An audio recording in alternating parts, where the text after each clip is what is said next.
Mike Brown goes to the Knicks. Now they're the 2 seed. They're probably the favorites to win the East right now. Let's pivot. And really and truly, I feel like they probably would. Let's pivot right there.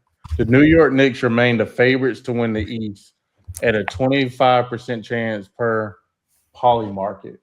The Celtics are at 20%, and the Pistons are at 17%. And the Cavs are at 12%, Sixers at 12%, and the Magic at 6%. Do you feel like that's valid? Yeah, they're the most complete team in the East. They're most definitely the most complete team in the East. When you have Jalen Brunson, you have the 3-and-Ds with Mikal Bridges, OG Anunoby. You have a shooting big and Karl-Anthony Towns. Depending on the night, he can get you 15 rebounds. Mm-hmm. He can get you 20-ish points. So you have Cat, Jalen Brunson, Mikal Bridges, OG, and Josh Hart's like the ultimate glue guy. Like he can get a double-double any night. Yeah, he's like the ultimate glue guy. Bro's like 6'5", at number 1. Rebounds. Yeah. Detroit's sitting at number 1, but it's just like it's sort of like Cleveland last year. Are you a pretender? Are you like really for real? I know they're young and hungry, and I wouldn't doubt Detroit. If New York don't get it, I feel like it'd be the Pistons. This is also assuming that Jason Tatum don't come back. I was just gonna say the Celtics are sitting at number 3, 24-15. When a lot of people thought they'd be tanking for the number 1 seed this year. The Celtics are just sitting at number 3, surprisingly at 24-15 without their best player, Jason Tatum. See, that doesn't even surprise me that much because Jaylen Brown's that guy. Like he's shown it before, and he's making a good case for MVP this season just off of their record. But like Jason Tatum comes back, and he's even 80% of Jason Tatum. But surely he's going to be like more than that because people tear their Achilles and then come back and they're still chilling. Like ever since like KD, I feel like it's kind of been solved. So it's like we're not solved, but you know what I mean. Like I feel like Jason Tatum gonna come back and really put a wrinkle in probably Detroit and New York, but I feel like New York, especially how close they were last year, and the Pacers are out of the question at this point. He's ahead of them. There's a chance they'll sneak in the 10 seed maybe if Hallie comes back, but like even then, Pacers sneak into the 10 seed. By the time they get to like the Eastern Conference Finals or even round 1, assuming that let's say the Knicks get the 1 seed, if they play the Knicks round 1, like I feel like they're not their kryptonite or anything. So I don't know. I feel like it's easy to say New York. They got good depth. They got one of the better starting 5s in the league. They got one of the better guards in the league. They got one of the better centers in the league. They got one of the better coaches in the league. They got the best home court advantage. It's a wide open East for sure. It's wide open. It's obvious. I would have thought when they got rid of Porzingis, Horford, and when they traded for the guy in Portland, Simmons, I would have thought they were punting for this season. But now it says reports indicate a potential return around February or March after the All-Star break to help the contending Celtics in the later second half of the season. If they get Jason Tatum back around March, watch out. Yeah, that's crazy, actually. Because especially if they keep have Simmons now too, Anthony Simmons. Yeah, that's another wrinkle they didn't have last year. It's kind of funny people talking about putting Simons in like a trade deal or something, but it's like, why would you even do that? Because you're the 3 seed now, and he's balling. It's like maybe you get some pieces to help fill it out, but like they're clearly expecting Tatum to come back. So that's the biggest threat to New York is the Celtics for sure. But it kind of all hinges on that. But so I guess you can't really say for certain like who's the favorite to come out of the East, but I feel like it's kind of obviously New York, especially with winning the NBA Cup and the way they did it. Like, I don't feel like you can count out Detroit though. I love Cade Cunningham. I don't think you can count him out. And another wrinkle is if the 76ers are healthy, 7-game series, you get all of them healthy. Maxey and B, George, EJ Edgecombe, like if all of them are healthy in a series, they can make noise. Yeah, that's my thing too. I love the Sixers. I'm a fan of their entire roster. I love all their games, like on an individual level. I like how they mesh together. I feel like Edgecombe's probably the best rookie this year. I don't know if he's gonna win Rookie of the Year. It could be Khan. It could be Cooper. Probably be Cooper or Khan. I feel like Edgecombe's probably the most complete at least right now. Complete. I really like Jared McCain. I feel like he's kind of gonna have a who was it? I'm trying to remember. Uh, like maybe he won't stay in Philly is what I'm trying to get to because like Mhm. Tyrese Maxey and Quentin Grimes taking up a lot of minutes, and they're both really good. I'm He a was fan of in the mix Q. for Rookie of the Year last year. Jared Yeah, like McCain you played probably would well. have won it if he ain't got hurt, really and Mhm. truly. I like Trendon Walford from LSU too. Mm-hmm. He's solid. They're a Trendon's solid team, averages. and then Embiid's like not a bum. Like he's Mhm. still putting up Embiid numbers, and if he does that in the playoffs, you could see them winning it too for sure. Because It's yeah, just Paul George and Embiid. I mean, that's the key. Do you these teams trust in the them to lock be in really healthy? Do you trust them to be healthy in a 7-game series? That's all it is. If they get the right path, a favorable path, I could definitely see them making a run to the conference finals or the finals. They have the team. for sure. It really, man, I don't know.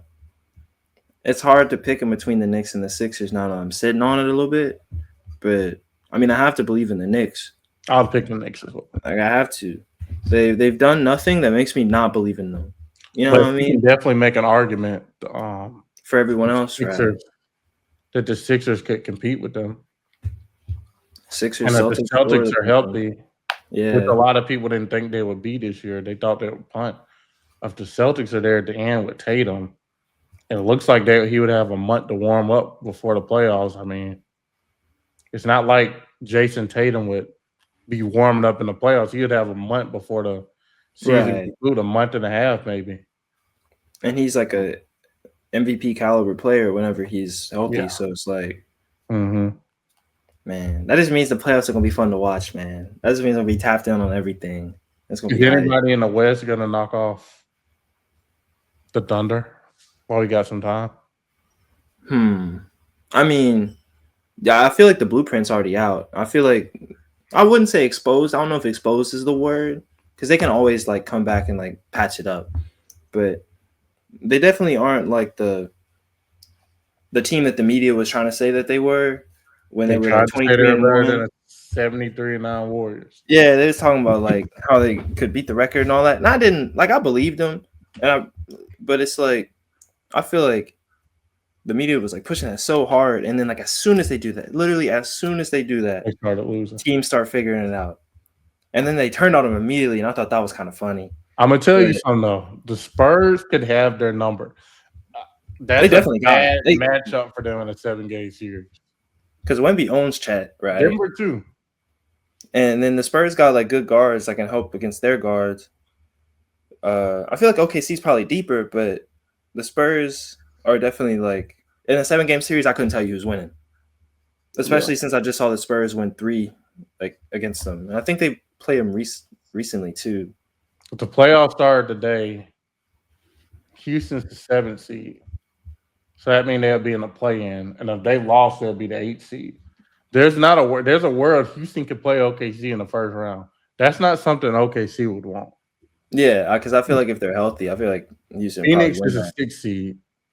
They would rather definitely want to see Phoenix in Houston. Especially, because of matchups. Literally, just because of matchups, really. But Phoenix is a strong team on their own, and Big surprise this year. I feel like people like DB, like Dylan Brooks, they definitely like set the tone, try to lock up Yeah. Shea, lock up J Dub. Because the question with the Thunder is like, who is going to be the consistent guy after Shea? And then you think about it, it's like, oh, of They course it's will. going to be They like will. J Dub. Like, of course it's going to be J Dub. But it's like, what about when J Dub out? Like, he was hurt though, like in the playoffs Part of the last year. season. Yeah. Like, imagine that happens again, or he like gets out, like he can't play for real, like he's not playing. He still dropped 40 with a broken hand, but it's like Chet's up next. Okay, then you look at Chet's matchups, like who they're playing against. They're playing against the Spurs, it's gonna be hard. Playing against the Rockets, it's gonna be hard. Playing against the Nuggets, is gonna be kind of hard. My Warriors are sitting there at number 8. I'm like, just make a trade. Just Man, make a move. Like, just they play the extend. Warriors. Jonathan Kuminga gonna have to be playing, and then you saw what happens when they had to play him against Houston. Like he was doing good. Yeah. The Warriors And are it's sitting like, at 8. that's assuming they Make don't it trade him, 5. but we already talked about that. I'm trying to think, like after Dub and Chet, it's like Who's the fourth best player? The fourth best scorer on the Thunder. OKC is like they're deep. It's not like a set fourth, so it goes Like point AJ wise. Mitchell maybe.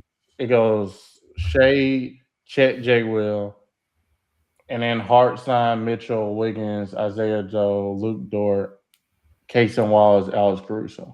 I mean, it's really just it's like whoever's night it is. Yeah, I It's guess. like I'm you trying can to see think. Out of everyone you said, AJ Mitchell's probably the most complete, like yeah, he offensive averages guy. 14.2. But people like Hartenstein Jason averages 11. Wallace, Luke Dort, I trust more defensively. Alex Caruso, but like, And like Casey Wallace one night can go for 20.